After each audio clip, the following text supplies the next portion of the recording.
Hey friends, welcome back to Foreverland. Thanks for joining me here in sunny Southern California. We also have with us from Florida. Hey everyone, it's Nick and I'm here from Orlando, Florida. And this is our first video with Kurt in California and me in Florida. So it's a super special video. Today we're bringing to you 5 tips to help your trip be better post-COVID. Make sure to like this video, comment below if you have any questions or a different park experience, and make sure to subscribe to our channel.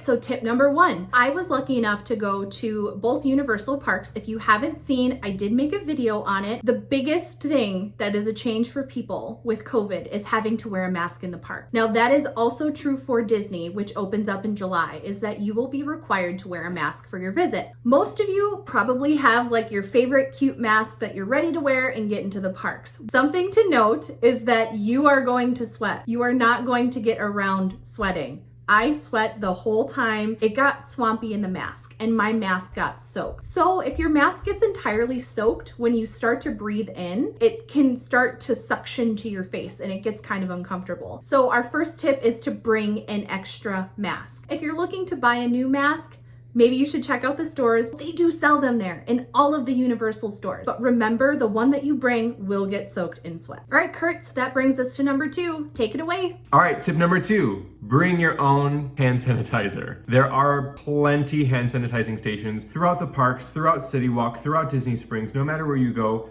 there's most likely going to be a hand sanitizing station. But you do not want to get stuck in a situation where you need hand sanitizer and there's none around. So make sure you bring your own. The place that we have not found hand sanitizing stations are at the end of the ride queues or at the end of something that you're walking through. It's usually at the beginning. But think about when you're on the ride. You're screaming and talking to your friends and doing whatever, and your germs are getting all over those seats. So think about the people who are there first, before you. You're then touching all of their germs, and then there's no hand sanitizer after the ride. So we would recommend to bring your own hand sanitizer just to make sure it's extra clean and extra safe. And my second point is that when you're eating, again, coming in, not going out, you just want to make sure that you're extra safe and extra cautious because you never know who's in the park or who could be asymptomatic with coronavirus. All right, so that's all for tip number 2. Nick, how about you give us number 3? All right, tip 3. 3 is the loneliest number. Tip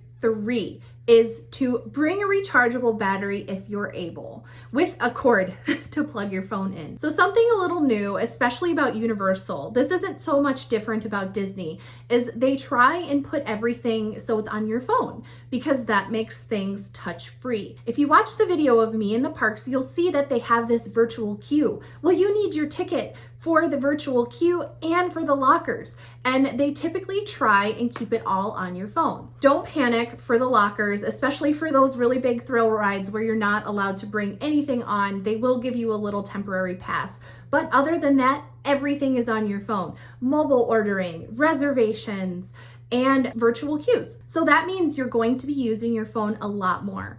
And I definitely was suffering from not having a rechargeable battery. I was having to leave the park and go home, which I'm lucky enough that I can do that to recharge my phone.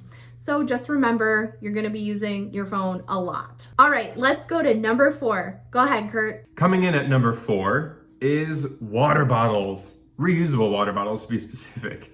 I know of myself, and I'm sure you do too, Nick, that we like to bring our own reusable water bottles so we're not wasting a lot of plastic or paper cups that are usually handed out throughout the park. But one thing that we were a little bit uncomfortable with was once we got to the park and actually got up to the water fountain to fill up our reusable water bottle, was that we didn't really think about how many people have probably used that water fountain. So maybe think twice about bringing your own reusable water bottle for a little bit, just until things calm down. So try to utilize those quick service restaurants to get some water from instead. And another point we wanted to make was if you hadn't been able to sanitize your hands, think about going from the ride and then touching your water bottle and then putting that into your mouth. Ew. So make sure that you utilize the quick service restaurants so that you can get your free cups of water instead of having to refill your reusable water bottle. There's a couple of things to think of when you're thinking about bringing any reusable things into the park for a couple months. All right, so that brings us to our last one, tip number 5. That's kind of 10. Number 5. Nik, how about you hit us with number 5? Number 5 is to utilize the U-Rest station. These stations are all over the parks. There's not just like one per park. There's easily 10 per park of these stations where you can go in, you socially distance, and you're allowed to take off your mask and feel fresh air. Now, don't worry about these stations. Maybe you're thinking, oh gosh, what if I go in there, take off my mask, and someone is really close to me? Don't worry about it. They are huge pieces of property where there's available seating. There's plenty of open space for you to safely remove your mask and just have a breather.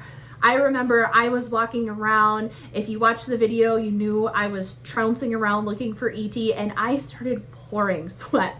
And I was like, I don't know if I can continue, sweats in my eyes. And then I saw the U-Rest station, and I walked up and I took off my mask, and it was like my whole body refreshed. So just remember to use those and use them as frequently as you need. There's no time limit in there. Just chill, relax, and breathe the fresh air. So there you have it. Those are your 5 tips from us here at Foreverland. But we do want to leave you with a special message from us. Make sure that you keep in mind that the theme parks are going to be different. Don't go into the parks or plan your trip with the mindset of it's going to be the same as when you were last there, because it's going to be completely different. There's not going to be a lot of nighttime experiences or shows or parades or things that we love and are used to, or character experiences. That could really damper your trip. And what's the point of making this whole entire trip and spending a lot of money if you're just going to get upset over the things that we can't change?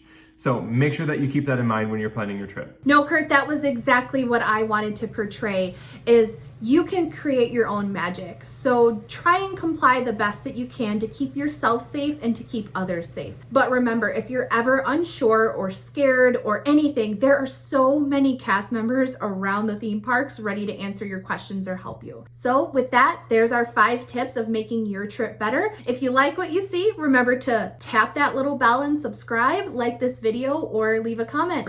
Thank you so much for watching, and we hope you have a wonderful day. Bye.